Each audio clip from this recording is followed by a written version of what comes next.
Us fans are about to get a new verse from Kendrick Lamar, ladies and gentlemen. The only problem is the verse is now owed to Pusha T and his brother Malice. So the Clips are back, ladies and gentlemen. They're dropping their first project together in a very long time. And Def Jam wanted no parts of their record with Kendrick. So Def Jam, parent company, is UMG. We obviously understand Drake's got an open case with UMG over the success and the push of Not Like Us. Def Jam last year found out that Pusha and Malice had this record called Chains and Whips that features Kendrick Lamar, and Def Jam's like, we don't want no part of that. If y'all sue Daddy, y'all definitely gonna sue us. And Def Jam essentially told the Clips to not drop this record or ask Kendrick to change his verse according to Pusha, and Pusha said no. So after a month of not doing it, Steve Galley, the lawyer over at Def Jam, was like, we'll just drop the Clips. The only problem with that was Pusha was still signed to Def Jam as a solo act. So it's either you drop Pusha and the Clips, or you got to put this album out the way that they wanted to do it. Def Jam dropped Pusha and the Clips, and the two shopped their record and ended up agreeing to a partnership deal with Jay-Z and Roc Nation. But this is kind of that scary place in music that many of us believed a Drake suit against UMG, essentially over Kendrick Lamar's music, his lyrics.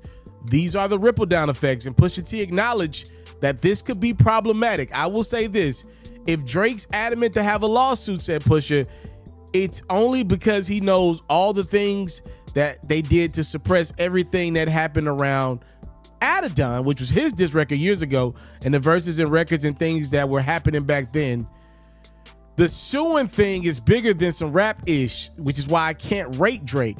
It just kind of cheapens the art of it. Once we got to have real questions about suing and litigation, like what for this? So this Clips interview was done with GQ, and GQ went on to just ask Pusha T straight up and down, like, yo, you've literally watched Kendrick's benefits from his feud with Drake. He chose to do the diss record, but then he went the route of the hit record with the story of Adidon and your feud with Drake. Essentially, do you feel like you could have got more from it?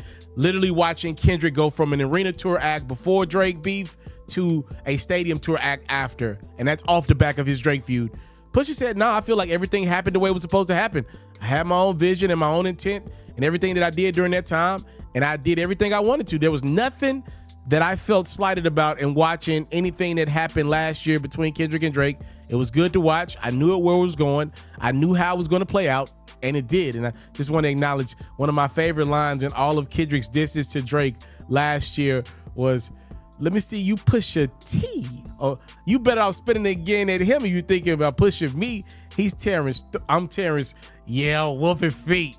Yeah, man. Essentially, Def Jam backed down. They saw this record with Kendrick Lamar, a feature on a Pusha T record, and they was like, absolutely not. And the record is called Whips and Chains?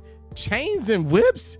No, we don't want to get involved in that. They already sued Dad. We don't want them problems with Drake and his high-profile lawyers. We're going to get up out the way. And again, this is the problem when you have artists of Drake's caliber suing. And because UMG didn't nip this suit in the bud or do whatever Drake needed them to do behind the scenes, I think we're going to start to see a lot of this. Essentially, Def Jam chose a side.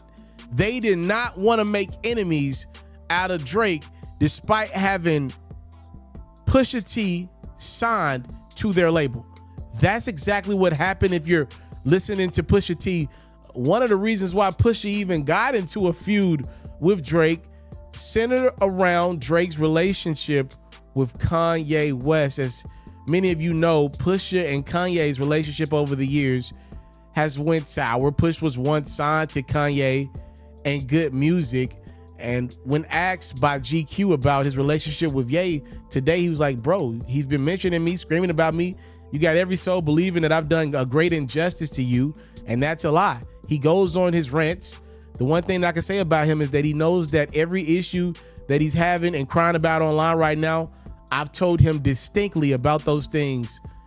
So when he gets up there with his KKK mask and he's screaming behind it like a pro wrestler, he's got to scream behind a mask, he don't talk to me like he talked to y'all. We made some great stuff together, but let me tell you something. Kanye's a genius, and his intuition is even more genius level. But that's why me and him don't get along, because he sees through my fakeness with him. He knows I don't think he's a man, and that's why we can't build with each other anymore. That's why me and him don't click, because he knows what I really think of him. He showed me the weakest sides of him, and he knows how I think of weak people. One thing that Pusha did acknowledge about Kanye for the positive is that one time Ye went on those rants that he's done online, and Kanye said that because of how he's been done with labels as an artist, he was going to give all his artists back the 50% ownership he had in the masters, and one of those artists was Pusha T's, and Pusha did acknowledge was that Kanye gave him back his ownership in his music, a part of that Def Jam deal. Yeah, I think we all kind of knew Ye and Pusha wasn't going to work out, because I don't know either of those gentlemen personally. Those personalities don't seem to, I don't see how that works. And I don't know who can work with Ye today. Like, Ye has chosen Ye, and every move he makes is going to always center around Ye. And I'm happy Pusha got his brother back rapping. I'm excited to hear this project. Everybody know about me. I'm not no big Pusha T fan musically. I know he gets busy, but for me, it's just not sonically something that I like to hear a lot. I know if you're watching this video, you may be a Pusha T fan. So I obviously, I heard the Chains and Whip snippet at the Louis Vuitton show a year ago that Pharrell did, like everybody else, and it sounded phenomenal. Like when they're making music like that, when it sounds like that, and I think this entire project is produced by Pharrell, I'm interested. I'm definitely interested, and it comes out in a week or so. So we'll see what they cook up, literally and figuratively. But let me know your thoughts. We're getting a Kendrick verse. Apparently, he's on there talking about therapy and how he said he tried therapy and he pretty much realized he was a fucked up person. So I'm looking forward to new Kendrick always. At this point, it's gonna be dated most likely, but they say there's some classic verse from Dot, and it was to the point where literally Pusha lost his deal with Def Jam over it, literally. Let me know your thoughts. Time, love, and support is what your boy never take for granted.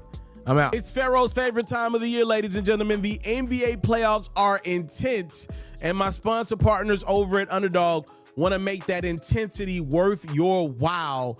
Underdog has released a new game that I am really feeling called Ladders, and I'll break it down to you. It's simple. You can win up to 100 times your money by selecting 3 to 5 players who you think will go off throughout a series. As a player hits a higher rung, your payout will jump up. It's simple as that.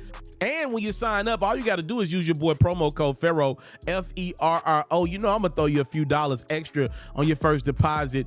Try Ladders out right now, only available on Underdog. Enjoy the Western Conference, Eastern Conference, and NBA Finals.